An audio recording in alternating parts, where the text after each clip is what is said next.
Kalau maulid itu bagus, tentu para sahabat sudah melakukannya.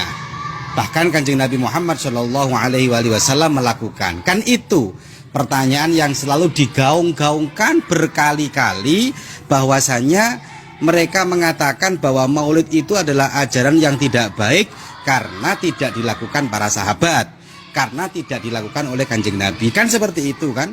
Laukana khairam masabakuna ilaihi.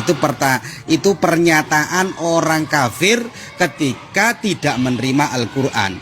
Wa qala alladzina kafaru lilladzina amanu.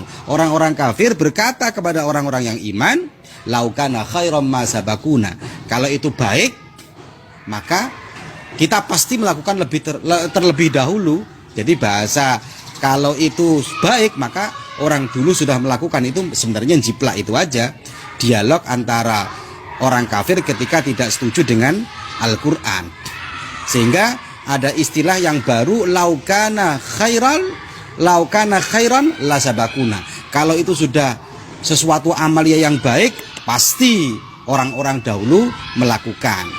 Sebenarnya kata-kata ini, atau kalau mereka mengatakan ini adalah sebagai hujah, ini hujah yang sangat lemah sekali.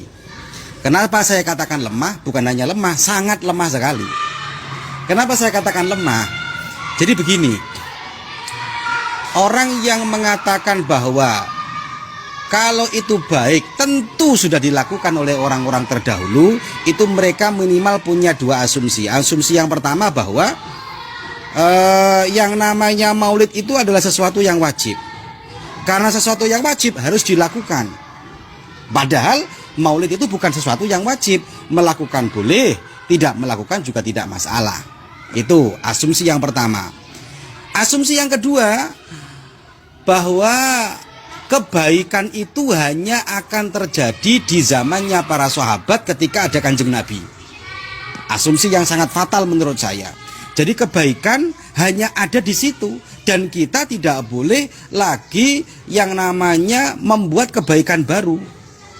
Kebaikan baru tidak boleh, karena kebaikan hanya dibatasi di zamannya Kanjeng Nabi. Ini sungguh satu hal yang menurut saya merusak sekali ini pemikiran seperti ini. Coba ayo kita pikir bersama-sama. Kalau ini dijadikan sebagai kaidah bahwa kebaikan hanya akan terjadi ketika di zamannya sahabat dan ada Kanjeng Nabi, maka akan berat ini pemikiran seperti ini. Kita lihat adzan, belum adzan. Kita dari Sayyidina Umar. Sayyidina Umar itu adalah orang yang pertama kali melakukan sholat tarawih berjamaah. Sholat tarawih berjamaah di awal sholat isya. Kalau memang itu ikut kaidah tadi itu, maka kenapa di zaman Kanjeng Nabi tidak dilakukan? Kok malah di zamannya Sayyidina Umar yang dilakukan? Ayo. Kan ini apa sih ya? Menurut saya ini pemikiran yang aneh lah. Ini kalau memang seperti ini, otomatis Sayyidina Umar pembaharu. Sayyidina Umar mengatakan nikmatul bid'ah hadi, ini nikmat terbaik, ini bid'ah terbaik ini.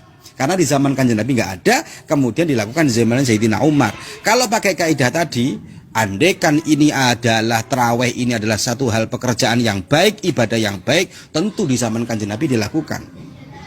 Ini nomor 2, Sayyidina Utsman bin Affan. Sayyidina Utsman bin Affan itu melakukan 2 kali adzan. Sebelumnya tidak ada. Abu Bakar 1 kali, Sayyidina Umar 1 kali, zamannya Kanjeng Nabi juga 1 kali. Laukana khairan lasabakuna. Kalau baik, kenapa nggak mulai dari awal? Apa Sayyidina Utsman pelaku bid'ah yang paling jahat pertama kali berani mengatakan seperti itu? Luar biasa. Pembukuan Al-Quran yang tertunda-tunda mulai dari Sayyidina Abu Bakar, Sayyidina Umar, kemudian Sayyidina Utsman membukukan Al-Quran. Kemudian nasah-nasah yang lain, tulisan-tulisan lain dibakar Sayyidina Utsman, dipersatukan dengan satu tulisan. Sekarang pertanyaannya, kenapa nggak dibukukan mulai pertama? Kenapa nggak dibukukan mulai pertama kalau memang pembukuan itu bagus? Nah ini kan pertanyaan yang selalu pertanyaan mereka yang dilontarkan kepada kita, sementara kita menanyakan sesuatu yang menjawab hal itu, tapi mereka tidak menjawab.